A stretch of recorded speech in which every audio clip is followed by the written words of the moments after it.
We recently said goodbye to half of one of the most iconic actor-director collaborations in Hollywood history. Few duos have the same impact as Gena Rowlands and her husband, John Cassavetes, did on the way movies are made.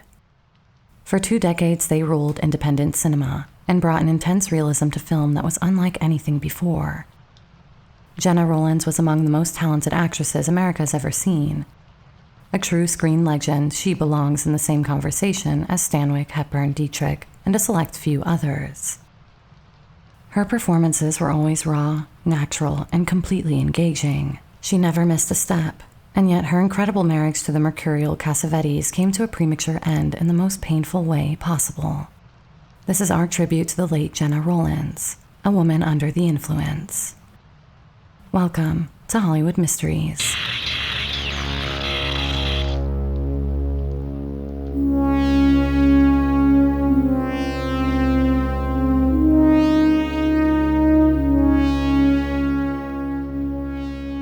Gena Rowlands, born Virginia Catherine Rowlands on June 19, 1930, in Madison, Wisconsin, came from an unconventional family. Her mother, Mary Allen, née Neal, had dreams of becoming an actress and eventually made appearances in films, mostly under the name Lady Rowlands. Her father, Edwin Merwin Rowlands, was a banker and a state legislator involved with the Wisconsin Progressive Party. Both of her parents were of Welsh heritage. In the late 1930s, the family, including Gena's older brother David, who also became an actor, relocated to Washington, D.C. after Edwin accepted a role at the U.S. Department of Agriculture. Reflecting on her parents' relationship, Gena once said, "I was brought up in an unusual situation. My mother was a feminist and my father was a male chauvinist, but they got along marvelously." As a child, Gena spent a lot of time reading. Books were her constant companions. And though she seemed quiet and introspective, she found joy in the worlds they opened up for her. The journeys she experienced through reading brought her excitement, and she decided early on to channel that passion into acting. "I always wanted to be an actress. It came from reading so much," she recalled. In 1942, the family moved to Milwaukee, Wisconsin, when her father became the branch manager of the Office of Price Administration. Later, they settled in Minneapolis, Minnesota. Gena attended the University of Wisconsin from 1947 to 1950, where she was well-liked and known for her beauty. In 1950, at the age of 20, she headed to New York, determined to pursue her dream of acting. In an interview with Andy Warhol for Interview magazine in December 1992, Gena reflected on her early years in New York. "My first ever job was in New York ushering in a little art theater. I was 21, maybe. I can't remember. I saw Marlene Dietrich 38 times in Der Blaue Engel, the Blue Angel, and I just sat there and held my flashlight, or stood there and held my flashlight, but she was wonderful." Rowlands' parents were always supportive of her ambitions. When Warhol asked her if she had any regrets, she confidently replied, "I've been awfully lucky. I really have. My parents were the greatest parents in the world about encouraging me to do whatever I wanted. After school and 3 years at university, I went home and said, I would like to quit and go to New York and be an actress. My mother said, that sounds like something very interesting. And I said, what about Daddy? And she said, ask him. I went to my father. Dad, would you be okay if I left school and went to New York and became an actress? He said, I don't care if you want to be an elephant trainer, if you really want to. I grabbed them while they were all smiling and got on an airplane and went to New York and auditioned for the American Academy of Dramatic Arts. She often talked about how energizing New York felt to her, especially during that period. The Academy was in Carnegie Hall at the time, which added to the excitement of being there. It was at the Academy that she met John Cassavetes, who had been attending for a year. He saw my final exam and he came backstage. I still wonder if it wasn't that beautiful red velvet dress I was wearing. We talked a bit and then went for a little coffee at the Russian tea room next door. It just started. From the beginning, acting was a major part of their connection. They talked about it endlessly, even then. However, Cassavetes wasn't thinking about directing at that point. He was focusing on his acting career, which was thriving, particularly in live television. Rowlands said that neither she nor Cassavetes had any plans for marriage or children at first. They were determined that nothing would stand in the way of their dreams. But in 1954, they got married. Early in their marriage, John taught Gena how to speak Greek. If they ever found themselves in an uncomfortable situation, Gena could discreetly signal that they should leave by speaking Greek. She would say, "Let's scram," in Greek, and they'd slip away without anyone noticing. It's a charming story, but it also says something important about how they work together, both as partners in life and on screen.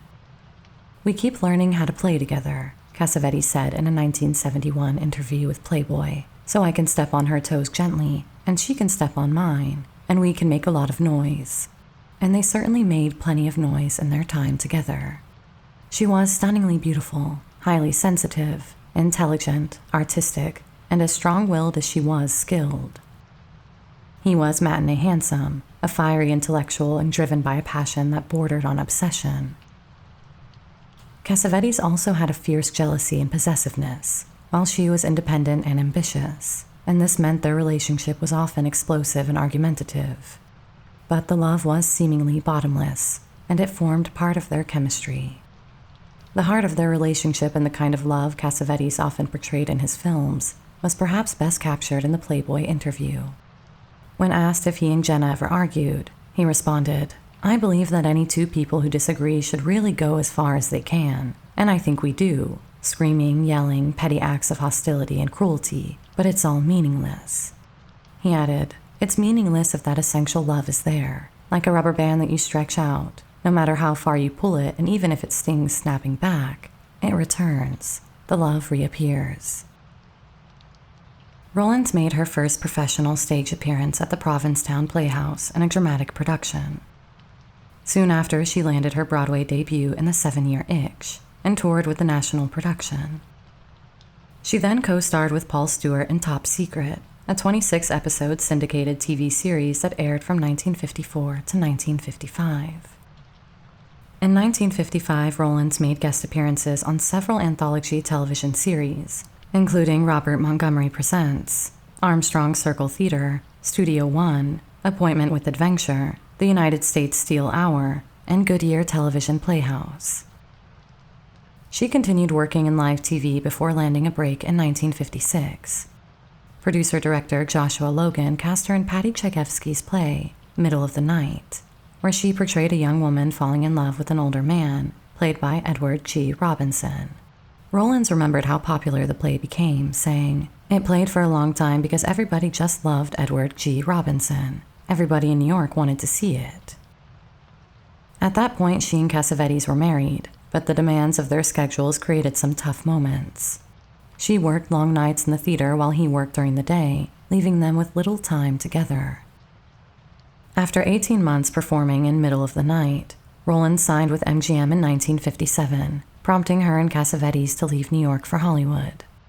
She recalled, "When I was in Middle of the Night, MGM offered me a contract, and I said that when I got out of the play, I'd like to try it. I didn't know anything about making movies, but found it fascinating, so that's what happened." Under contract to make 2 films a year, she made her feature debut in The High Cost of Loving in 1958. "It's a comedy and I think it's going to be quite funny," Rowlands said at the time. "It's an old-fashioned man-woman style comedy." Unfortunately, the film didn't perform well at the box office, earning $305,000 in the US and Canada and $275,000 internationally, leading to a $350,000 loss for MGM. Not quite the comedic success Rowlands had hoped for. Meanwhile, Cassavetes became increasingly interested in directing, particularly in the use of improvisation. In 1958, he completed Shadows, a groundbreaking film that emerged from acting workshops he organized. Shadows became important in movie history for its improvisational style, and many believed Cassavetes' later films were similarly unscripted, though that wasn't the case. Rowlands always claimed she was not involved in Shadows, and didn't even see Cassavetes as a director during this time. She said, "I didn't have any influence on Shadows. He actually started Shadows with some of his acting buddies, and it was totally theirs. It was their improvisations. After doing a lot of improvisation, they decided to turn it into a movie, but I deserve no credit at all, and I love that picture, the performances, but that's the first one with all improvising, and then after that he wrote everything." Years later, a controversy would emerge around Rowlands' involvement in the early version of Shadows. Film critic Ray Carney embarked on a 17-year search for the original cut and eventually uncovered it, shocking the film community with scenes featuring Rowlands in a minor role as a nightclub dancer. The first cut of the film was shown at the 2004 Rotterdam Film Festival. Carney argued that the original cut held historical and artistic value, showcasing a raw and more experimental side of Cassavetes' vision. However, Rowlands was strongly opposed to the screening and distribution of this version. She insisted that the second version, the one Cassavetes revised and intended for public release, was the only true representation of his work. Rowlands took steps to prevent Carney from circulating the first cut, leading to a heated legal and personal conflict. The feud between Carney and Rowlands grew contentious, with accusations of censorship and mistrust. Carney, a scholar of Cassavetes' work, believed Rowlands was trying to suppress his research and limit access to a vital part of cinematic history. On the other hand, Rowlands saw Carney's actions as disrespectful to her late husband's wishes. She, along with Cassavetes' collaborator Al Rubin, even sought to block Carney's involvement in Criterion's box set of Cassavetes films. The public dispute was not the only controversy Carney found himself involved in. He had similar clashes with filmmaker Mark Rappaport, which added to the perception that Carney's methods were seen by some as aggressive or problematic. In 1959, she appeared in the Western series Laramie, and then starred alongside Cassavetes in the jazz-infused detective series Johnny Staccato, where she played his on-screen wife. That same year, the couple welcomed their son Nick, born in May 1959. Nick Cassavetes would later follow in his parents' footsteps, becoming a successful filmmaker and directing his mother in several films. Rowlands continued her work into the 1960s with various television roles. She appeared in The Islanders, an adventure series set in the South Pacific, and in Target: The Corruptors, starring Stephen McNally. In 1962, she made 2 films. The first, Lonely Are the Brave, featured Kirk Douglas as a modern-day cowboy struggling with the changing times. Rowlands played the wife of Douglas's friend, a key figure in the story, and received positive reviews for her performance. Though the film didn't get much recognition, it is a thoughtful and underrated piece. Her second film of that year, The Spiral Road, is a melodramatic Technicolor production set in the jungles of Indonesia. Rowlands, looking stunning as ever, took on a standard role opposite Rock Hudson, but it was ultimately not a standout in her filmography. In 1963, Rowlands had a small role in A Child is Waiting, a drama about children with developmental problems. She was excited about the project because it was her first chance to work with her husband, who was directing his third film. When the original director, Jack Clayton, had to drop out due to scheduling conflicts, Cassavetes took over at the suggestion of screenwriter Abby Mann. Cassavetes' improvisational approach clashed with the more traditional methods of producer Stanley Kramer and the lead actors, but Rowlands was eager to be part of the film. Cassavetes' differences with Kramer were rooted in his personal views on the subject matter.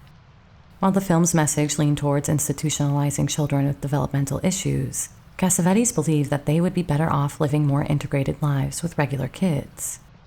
Eventually, Kramer fired him, and Cassavetes disowned the final cut of the film. Reflecting on it, he said, "I didn't think his film, and that's what I consider it to be, his film, was so bad, just a lot more sentimental than mine." Afterward, Rowlands returned to television, appearing in popular shows like Dr. Kildare, Burke's Law, Alfred Hitchcock Presents, and Peyton Place. It was on the set of Peyton Place that she became friends with Mia Farrow. Farrow later remarked on Rowlands' beauty and presence, saying, "I'd never seen anyone that beautiful with a certain gravitas. It was particularly unique in that time, when many women were trying to be girlish, affecting a superficial, I'm a pretty girl attitude. It seemed to be the best way to succeed, but Gena did none of that. There was a directness, not that she wasn't fun and didn't smolder, but it came from a place that was both genuine and deep." During this period, Rowlands and Cassavetes bought a house on Woodrow Wilson Drive in the Hollywood Hills. Fans of their work will recognize the home from many of their films, as they used it as a frequent shooting location. The long, steep driveway, the yellow awning over the carport, the living room's signature window, and the dark wood paneling all became familiar backdrops in their movies. Even the bathroom with its whimsical mural painted by Rowlands' mother, Lady Rowlands, evokes a sense of déjà vu for visiting fans. The house became central to their creative process, as legend has it that they mortgaged it repeatedly to finance their independent films. Often it would take years to finish a project, with both Rowlands and Cassavetes taking on Hollywood and theater work to fund their movies and support their family. In their marriage, the line between work and life was virtually non-existent. Everything was intertwined. In September 1965, Rowlands gave birth to their second child, Alexandra, known as Zan, who would also become a director and actress like her parents. Then in June 1970, their third child, Zoe, was born. Zoe carried on the family tradition as well, becoming a filmmaker herself. She gained recognition for her debut film, Broken English, released in 2007. Meanwhile, Gena starred opposite Frank Sinatra in 1967's Tony Rome, a hard-boiled noir where Sinatra does his best Humphrey Bogart impression. Although, as Bogart was inimitable, it turned out to be something of a mediocre film. After this, things would start to change dramatically for both Cassavetes and Rowlands, as they decided to branch out on their own and make films outside of the Hollywood system, a decision that was revolutionary in the history of cinema. Faces from 1968 marked the real beginning of Cassavetes' indie film work. As with much of his work, the film focused on real-life situations, stories that could happen to anyone. Shot in a cinema verite style, Faces explores the final unraveling of a middle-aged couple's marriage. The lead roles were played by John Marley and Lynn Carlin, a new face on the scene. When it first came out, the film had mixed reviews but soon won serious praise. Today, it is seen as one of the defining films of the new Hollywood era. Faces was Cassavetes' fourth film as a director and was completely funded by him and Rowlands. The cast worked without pay, instead agreeing to a share in the profits. Shooting, along with long rehearsal periods, took about 8 months, using various locations across Los Angeles, including the Cassavetes' own home. The film was shot on 16mm black and white film stock with a striking high-contrast look. Interestingly, a young Steven Spielberg volunteered on the set, working as an unpaid runner. Rowlands played the role of Jeannie, a prostitute with a guarded toughness and fearlessness, though behind her eyes was a look that made it a challenge for others to connect with her after a life of being mistreated by men. Roger Ebert praised her performance, saying, "It was aching with wordless solitude." Despite its eventual status as a groundbreaking film, Rowlands said they didn't set out to change anything. "We actually didn't think about it so much. We just did it the way we felt, that this is how the characters would act. Most of the credit should go to John because he's the one who thought up all of these characters and made them the humans they were. And then he let us do what we wanted to. They were largely written, and yet there was always room for improvisation. If suddenly something seemed reasonable to do and you did it, he was very easy with that." As with many of Cassavetes' films, there were multiple versions of Faces. Initially, the film was screened in Canada with a running time of 183 minutes. Cassavetes later cut it down to 130 minutes for the general release. It was thought that after creating the final cut, he destroyed the alternative versions. However, a longer cut running 147 minutes was discovered by Ray Carney and was later archived at the Library of Congress.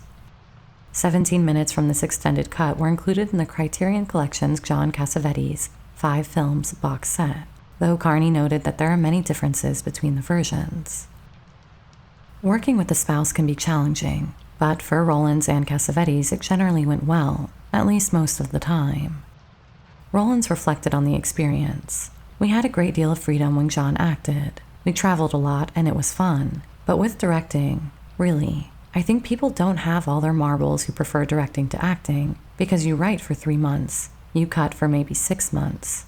He's the most terrifying perfectionist about what he wants. As an artist, I love him. As a husband, I hate him."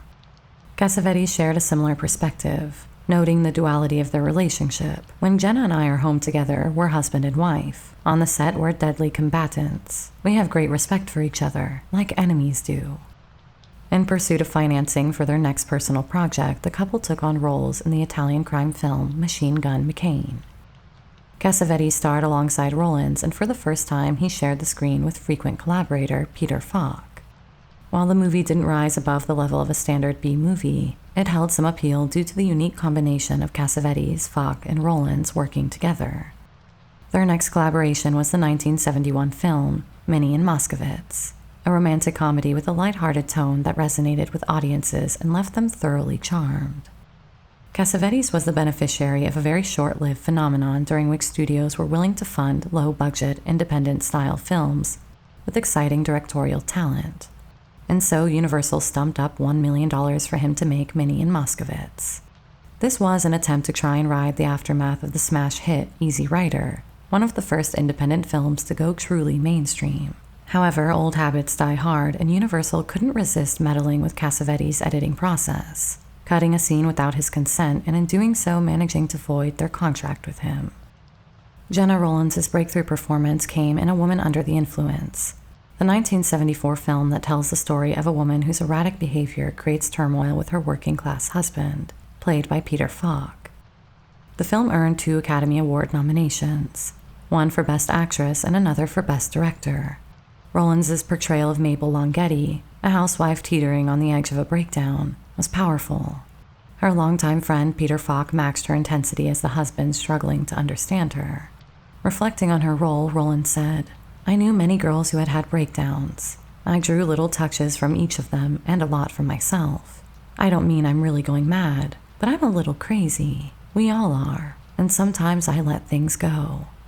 Cassavetes initially wrote A Woman Under the Influence as a stage play, but Rowlands wasn't keen on the idea. She recalled, "He said, 'Hey, I wrote you a play.' And I said, 'Great, let's read it.' I read it and said, 'John, I couldn't do this every night and twice on Wednesday and Saturday. I wouldn't be able to last 2 weeks. It was a very hard play to do every night.'" Cassavetes quickly agreed and reworked the play to be more manageable, though Rowlands still found it overwhelming. After further revisions, Cassavetes realized it would work better as a film. Rowlands joked, "I think I can get through it once, but I'm not making any guarantees." Cassavetes understood and adjusted his approach, thinking not only as a writer but as an actor, making the role more feasible for Rowlands to tackle on screen. When Cassavetes sought funding for the film, he was hit with a wall of resistance. He was told, quote, "No one wants to see a crazy middle-aged dame." With no studio backing, Cassavetes took matters into his own hands. He mortgaged his house once more and borrowed money from friends and family. One of his biggest supporters was Peter Falk, who loved the script so much he invested $500,000 into the film. Cassavetes worked with a small budget, relying on a mix of professional crew members and students from the American Film Institute, where he was the first filmmaker in residence at their Center for Advanced Film Studies. The limited resources meant they shot the film in their own house near Hollywood Boulevard, and Rowlands even did her own hair and makeup for the role. After finishing A Woman Under the Influence, Cassavetes struggled to find a distributor for the film. Undeterred, he took matters into his own hands. He personally called theater owners, convincing them to screen the movie. According to Jeff Lipsky, a college student who was hired to assist with distribution, it was the first time in the history of motion pictures that an independent film was distributed without the use of a nationwide system of sub-distributors. The film was shown in art houses and on college campuses, where Cassavetes and Falk would often hold discussions with the audience afterward. The film made waves at the San Sebastian Film Festival, where Rowlands won the Best Actress award, and Cassavetes received the Silver Shell Award for Best Director. It also screened at the New York Film Festival, gaining the attention of critics like Rex Reed. When Richard Dreyfuss appeared on The Mike Douglas Show, he described the film as the most incredible, disturbing, scary, brilliant, dark, sad, depressing movie. He added, "I went crazy. I went home and vomited," which sparked curiosity among audiences eager to see the film that had such a profound effect on Dreyfuss. Reflecting on her experience playing Mabel, Rowlands had mixed feelings. "It was my favorite. I loved doing that, and it was challenging," she said.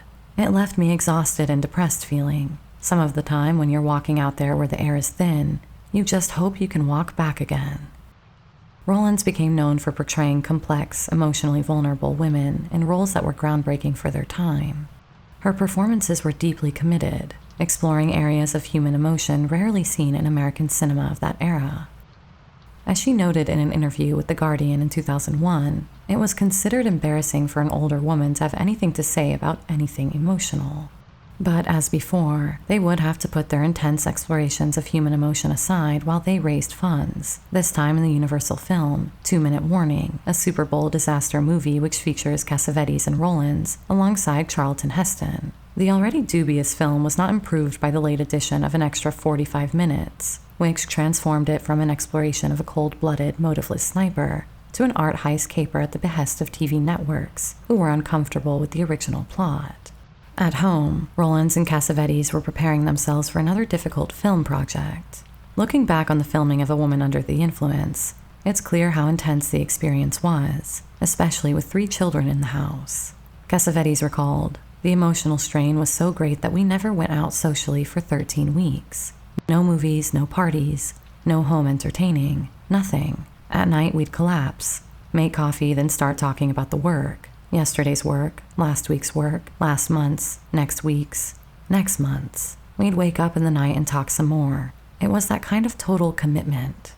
He even shared an amusing yet intense moment when they were so immersed in their roles that he suddenly became Nick to Rowlands' Mabel. He remembered, "She looked at me with those big, glaring, beautiful eyes of hers and said to Peter, 'Will you hold him while I hit him?'"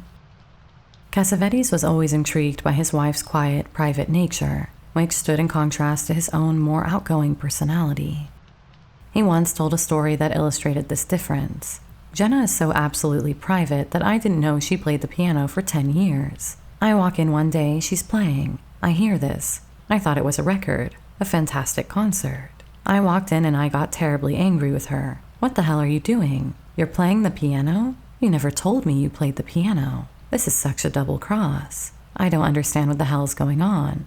I walk out, I get angry, and she got angry back at me, see? And she wouldn't speak to me for 2 weeks over this thing. We never mentioned it again."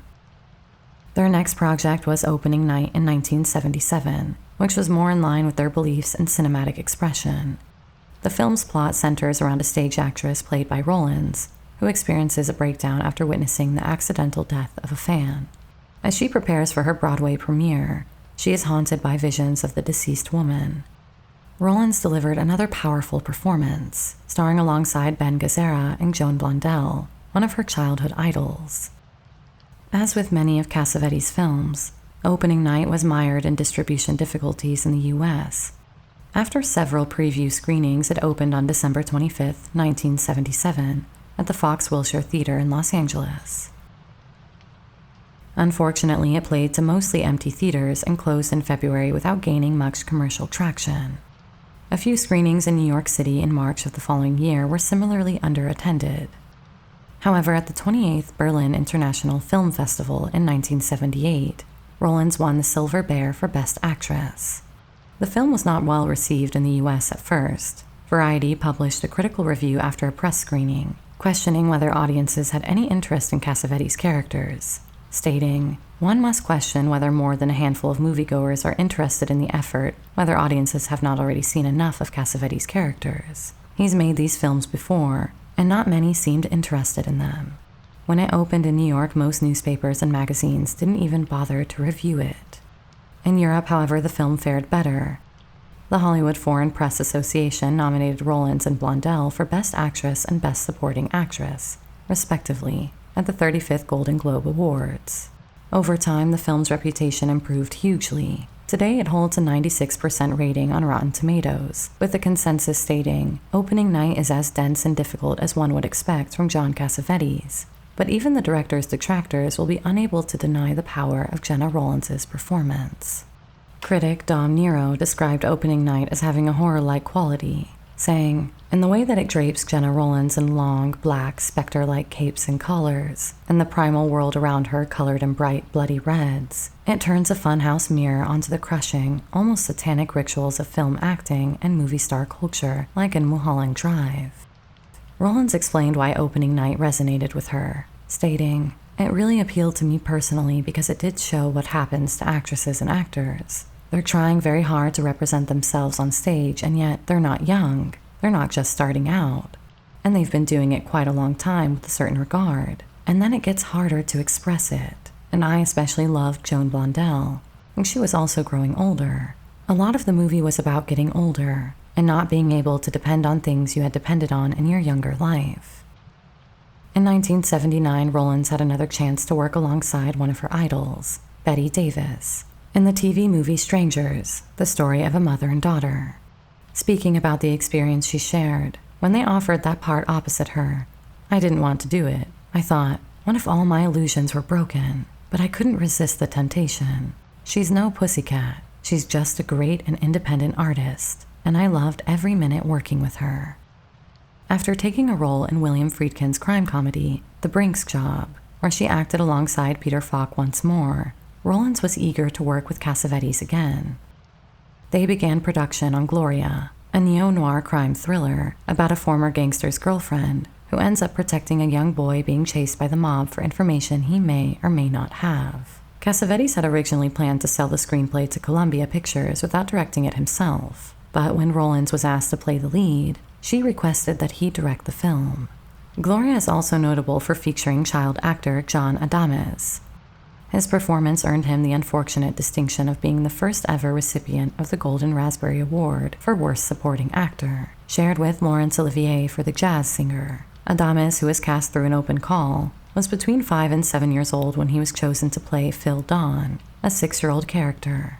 After Gloria, he did not pursue further film roles. Critics at the time were harsh toward Adames' performance. According to Ray Carney, many reviewers had expected a more cute and cuddly child actor, and were disappointed when Adames did not fit that mold. However, Roger Ebert defended the young actor, calling him well cast. Rowlands, too, was supportive of Adames. She explained, "Gloria was not written for me. It was written for another actress who couldn't do it, but I was deeply attracted to it, and I thought that little boy, John Adames, was just marvelous, and it was such an interesting combination to me, to be playing a woman as tough as she was, and she didn't even like children when it starts out. It was really interesting to see how that maternal instinct will come through when you have a child who is in real danger, and I just popped off those bad guys. 1, 2, 3, all in defense of the child, so she grew to love him very much by the end. I loved it." In 1982, Gena Rowlands and John Cassavetes teamed up on Paul Mazursky's fascinating and underappreciated modern adaptation of Shakespeare's The Tempest. Shortly after, they began work on what would become Cassavetes' last independent film, 1984's Love Streams. The film explores the complex relationship between a middle-aged brother and sister, played by Cassavetes and Rowlands, who turn to each other after being abandoned by those they love. Cassavetes plays a disillusioned, alcoholic writer who interviews women for a book while reconnecting with his sister, who is on the verge of a breakdown due to her crumbling marriage. Some view Cassavetes' character in Love Streams as a reflection of who he truly was. When asked about this, Rowlands said, "I don't know. It's so emotional for me since it's the last movie. I've heard people say that, and yet he didn't plan to play it at all. No, that's not the John that I knew, a burned out kind of guy. But that shot where John waves goodbye out the window with that strange hat on, that's a killer. Michael Ventura was the first one who pointed it out because I couldn't even look at it again. And he said, 'You know, Gena, when John waves out the window?' I said, 'Yeah.' He said, 'I think he was saying goodbye to us.' And I said, 'Oh shit.'"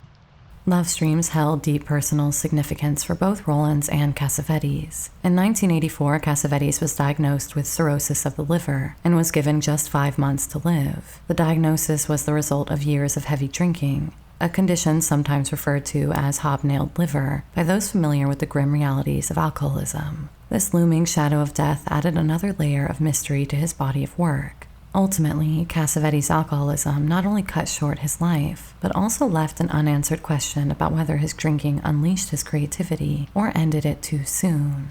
Could a sober Cassavetes have been an even greater filmmaker? Or did the struggle with alcohol with all its chaos somehow shape his genius? Cassavetes, like many actor-directors trained in the Sub-Stanislavski method approach, believed in finding truth through deep, unfiltered introspection.